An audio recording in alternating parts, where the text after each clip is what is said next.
Hi, everybody. Welcome to our webinar. Our theme today is 7 ideas, excuse me, 7 ideas to open new conversations and new customers faster, with a focus on going out of the box and what can pure selling do for us. So are you ready? It could get a bit intense today, So my recommendation to you is fasten your mental seatbelt and prepare yourself for a deep plunge into urgency-based selling. Can we time-pace new sales and trusted advisor relationships? Well, what is time pacing? Time pacing means making it happen faster. In this case, productive relationships and sales. This idea was pioneered by 3M in the 1980s and 90s when they stated that they wanted 30% of profits to come from businesses that didn't exist 5 years ago. They weren't waiting for Scotch tape and Post-it notes to become a buggy whip, which is a metaphor for an obsolete product. They were making the future happen. This is called time pacing. For those of you who are interested in a good read on strategy, Competing on the Edge is one of my favorites. So can we time pace relationship formation? The program we're going to discuss was born in a crisis. So here's what happened. I worked for a company that made this product, a lard can. What is lard? It's a white gelatinous mess that was packed in this can. You held it by the handle, you put it on the stove, you liquefied it. You cooked, you baked. The food tasted delicious. You clogged your arteries and you died young. That was lard. Now we have Crisco oil and olive oil and healthier oils. So at the time of this story, I was challenged to reposition the lard tin as a decorative tin. I had recurring revenue. I had one huge customer. And of course, recurring revenue can anestheticize our thinking or our entrepreneurial thinking. It might have done it for me, but I got lucky because my biggest customer, representing 80–90% of my sales, went away, and I was scrambling. This is how I learned the do or die principle. I was in the second year of the business when I discovered Bunty Candy. Bunty Candy took the candy you see there, packed it in decorative tins, and shipped it to retailers. If I could close Bunty Candy, my business would take off. I called on the buyer, and the buyer said, "We're good." And I didn't know what to do. That was a very difficult year, the second year of this business. I was closing some sales, but I was bleeding out cash. I didn't know how to solve the problem at this time. It was a very difficult year. In March of that year, my wife, pregnant with our second child, had premature contractions, went on bed rest. We lost her income, her insurance.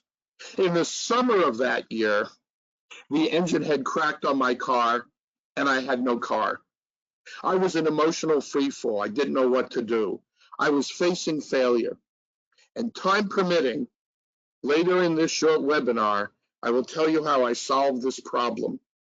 And this became the core of urgency-based selling. The generic problem is this. The incumbent vendor is a trusted advisor.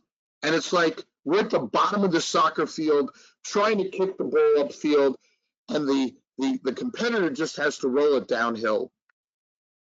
And the challenge we face is how can we level the playing field before experience?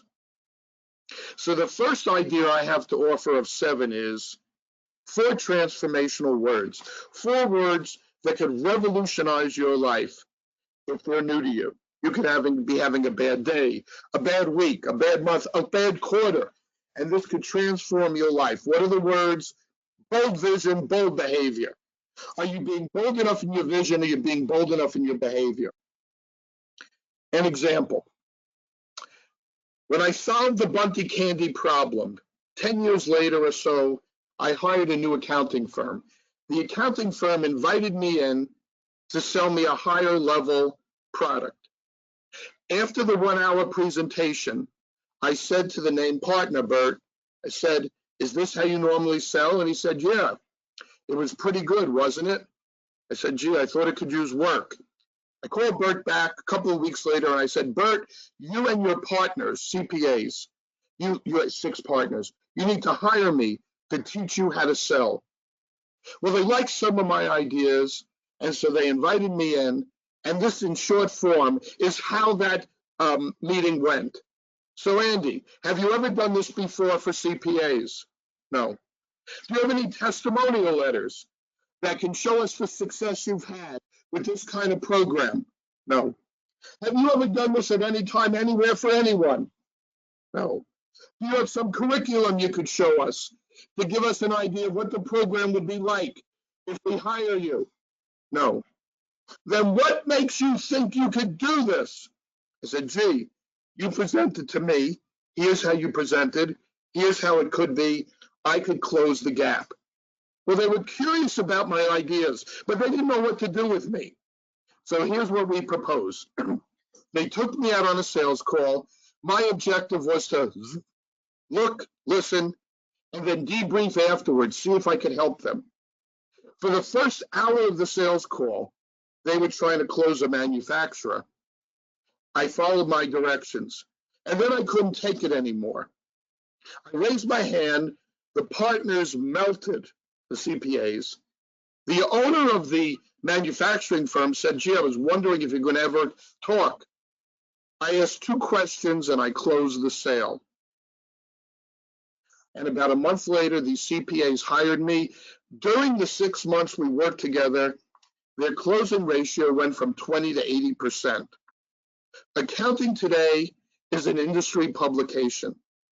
This is a front page article discussing a sanitized version of the story I just told you. That's Bert on the right, that's me on the left. And if you want to know what the 2 questions I asked were to close the sale, send me an email afterwards. But your takeaway here is to ask yourself this question: are you being bold enough? And in fact, do you do bold behavior drills every week in your company? We do when we do training. Idea number 2, to set up bold behavior, bold vision. Are you a level 5 leader? This comes from Jim Collins' Good to Great. He offers the metaphor of the window and the mirror. How does that work? When things go well, you look outside of the window, as I'm doing now, and you give credit to the team. When things don't go well, you hold the mirror up to your face and you ask yourself, what else could I have done? In a dysfunctional company, with dysfunctional leadership, with dysfunctional selling, you reverse the roles. What does that mean?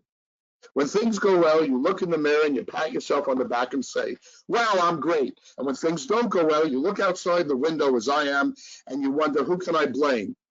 In the case of a salesperson, you could say, oh, the prices were too high, or we didn't have the right inventory. So using the mirror properly is the opposite of what's called learned helplessness. So are you creating new ideas? My standard is to create and test 2 ideas a week, 100 a year, and that's why we have over 170 best practices in urgency-based selling. Go do your sales values, support sales innovation. Here's 2 quick applications. 2 techniques on your first call to earn the right to the conversation. When I've never talked to anybody before, I'll typically say, my schedule shows we're meant to talk right now. I hope I have this right. I don't presume.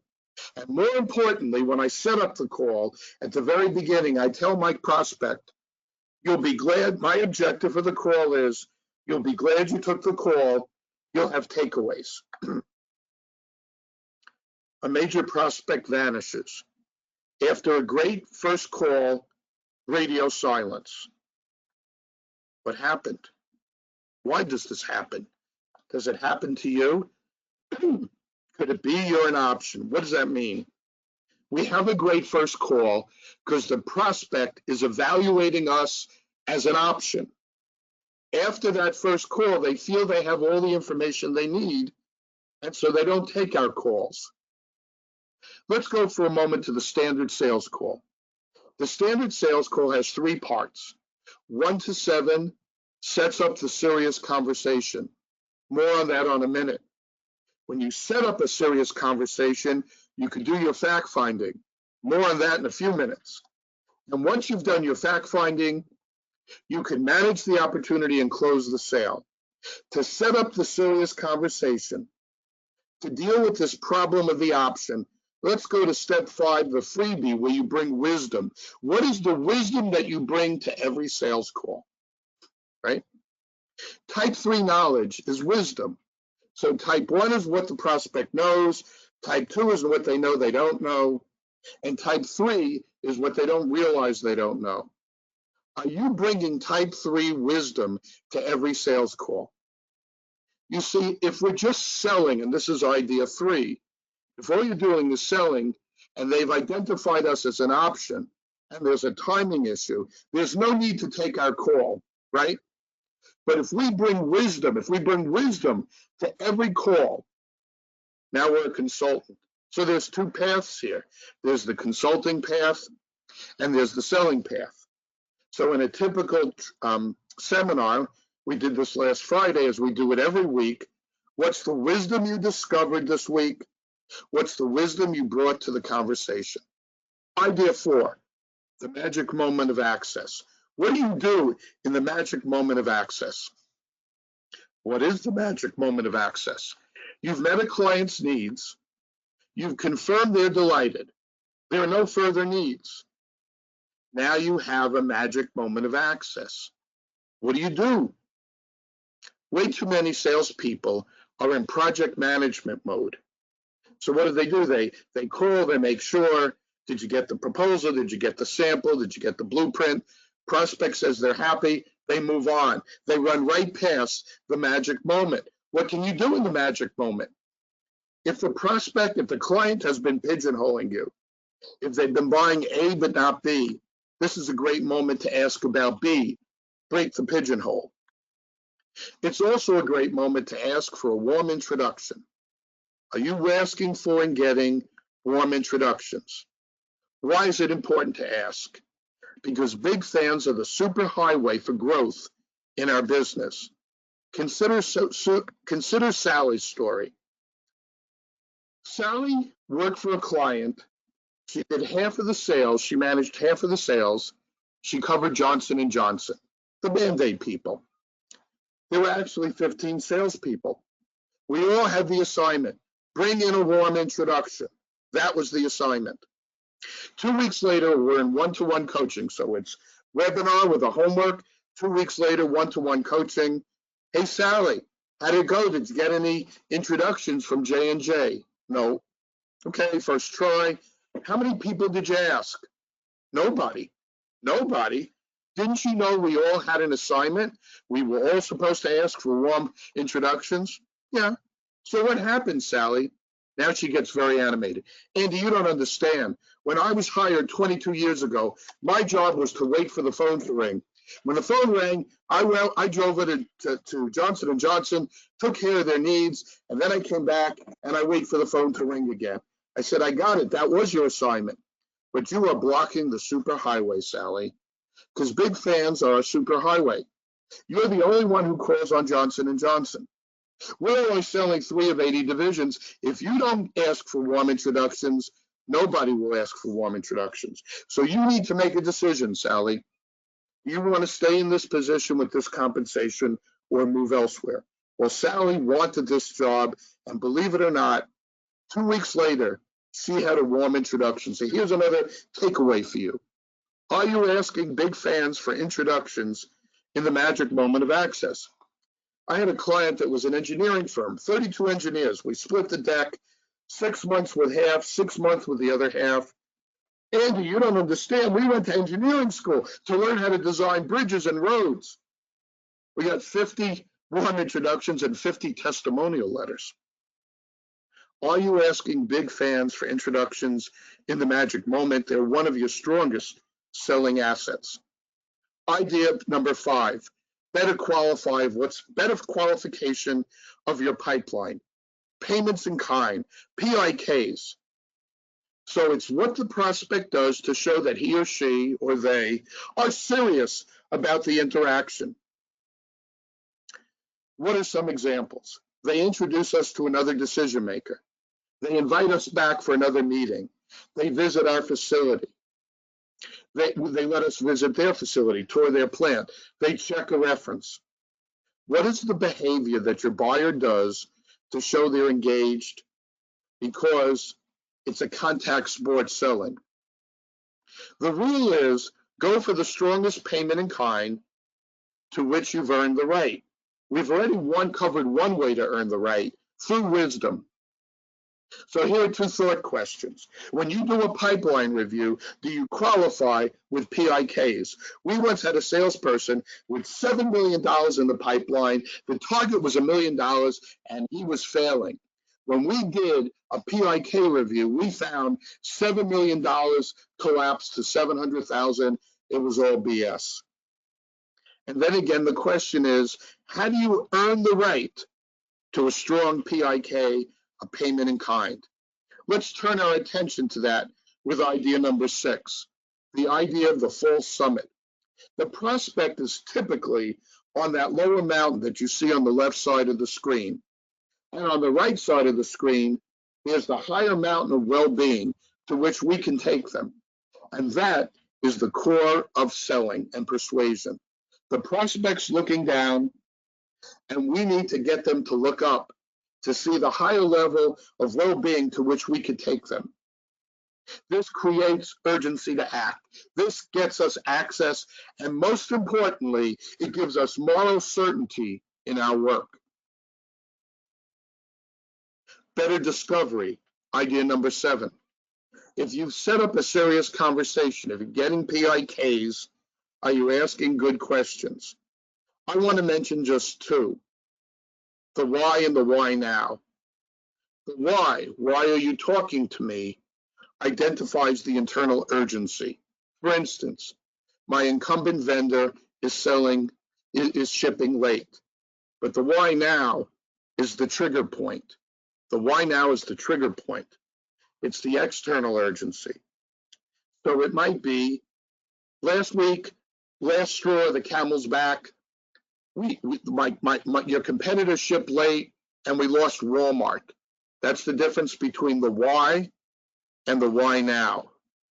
Let's look at a few strong material difference statements, getting granular, that helps you earn the right to the why and the why now.